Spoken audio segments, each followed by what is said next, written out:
Welcome back. The director of Rise Safe Space St. Lucia says the issue of crime is multifaceted and the practice of blaming the poor and marginalized should stop. Dr. Venus Cherry says too many times the focus is placed on youth from quote-unquote the ghetto when there are a myriad of other crimes taking place on island.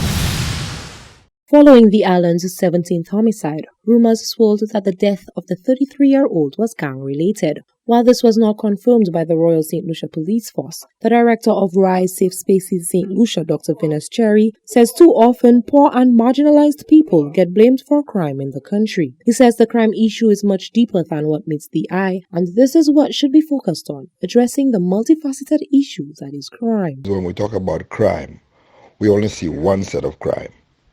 White-collar crime doesn't seem to be known or inexistent in our beautiful country of St. Lucia. That's the first thing I will say.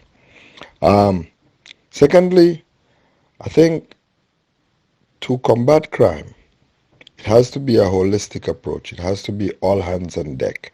It has to be all sectors ready and willing to work together. I'm talking about the private sectors, I'm talking about the public sectors, I'm talking about communities, I'm talking about the police, I'm talking about the citizens.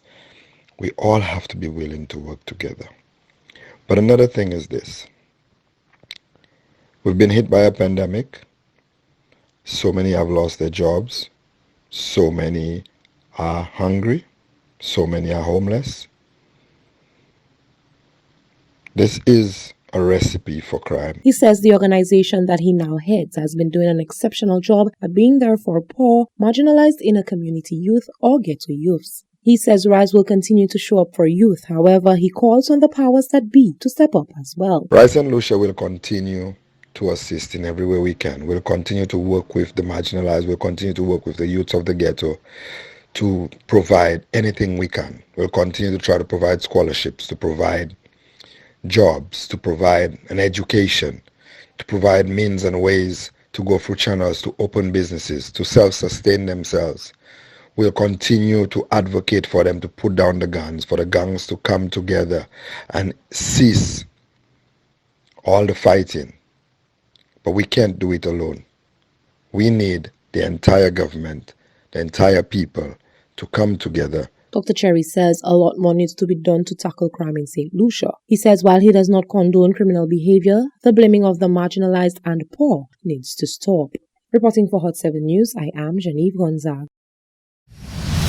Saturday, the 1st of May, will be celebrated as Labor Day. The island's Labour Minister revealed to Hot 7 TV that he has plans to address the nation with a Labor Day message. Stevenson King said there are numerous issues that he believes need to be addressed. He said his presentation will be one with a difference. In the current environment that we are in, there are a number of issues which have arisen, among them being the issue of redundancy. How do we treat redundancy? How do we ensure that workers can preserve their work? And how at the same time we can encourage employers to preserve the workers' employment? The other thing which we need to look at in this Labor Day is how do we assess work at a distance, work from home, etc. And so, for me, to the workers of St. Lucia, I know it is a very challenging period. It's a very trying time. There are workers who have been called upon or who have been made redundant. There are workers who have been called upon to accept less pay, some cut by 50%, others who are called upon to work specific days of the week and accept less money. This is having a social and economic impact on our people. Minister King said efforts have been made to provide the public with the employment opportunities that they are desperately seeking. And more, what I am seeing from the workforce of this country are people who are prepared to work, who are dedicated, who wish to have some form of employment. But because of COVID, right or wrong, they have been called upon to stay home, to accept redundancy, and their own situation, their quality of life is deteriorating, and this is a concern for me moving forward. We have been speaking to the ILO, in terms of how do we address such situations, what can government do to assist in terms of cushioning the blow, particularly now when we still don't know how long or how soon this situation will be arrested.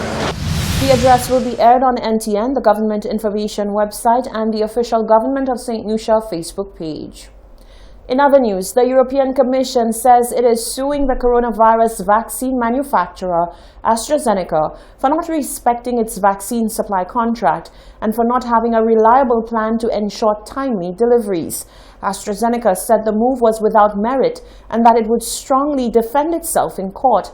The legal action marks an escalation in a long-running dispute between the two sides over the supply of coronavirus vaccines. More in this BBC report. We've heard from a European Commission spokesperson in Brussels saying that the European Commission will now take legal action against AstraZeneca, of course, the British-Swedish company. The two sides have been embroiled in this pretty bitter dispute over the past few months. At its heart, the European Commission believes that AstraZeneca has been favouring the UK over EU countries. And, for example, last month we heard the company say that it would be delivering about a third of the doses that apparently the contract promises. So up till June of this year, the EU and EU countries will be getting 100 million doses of the vaccine compared with the 300 million they were expecting. Now, I think at this point we can't really say what the nature of this legal action will be and more so what the impact of it will be. But certainly in the hours and days ahead that might become clear. But we did have an indication this was coming because the Commission sent a legal letter to AstraZeneca which reflected their anger, and now today we're hearing that they are continuing with this legal approach. Nick Beek reporting there. Well, a short while ago, AstraZeneca issued a statement expressing regret at the European Commission's decision to take legal action over the supply of COVID-19 vaccines. It says, our company is about to deliver almost 50 million doses to European countries by the end of April, in line with our forecast. AstraZeneca has fully complied with the advance purchase agreement with the European Commission and will strongly defend itself in court. You're watching the Hot 7 TV Nightly News. Stay with us. We'll be right back.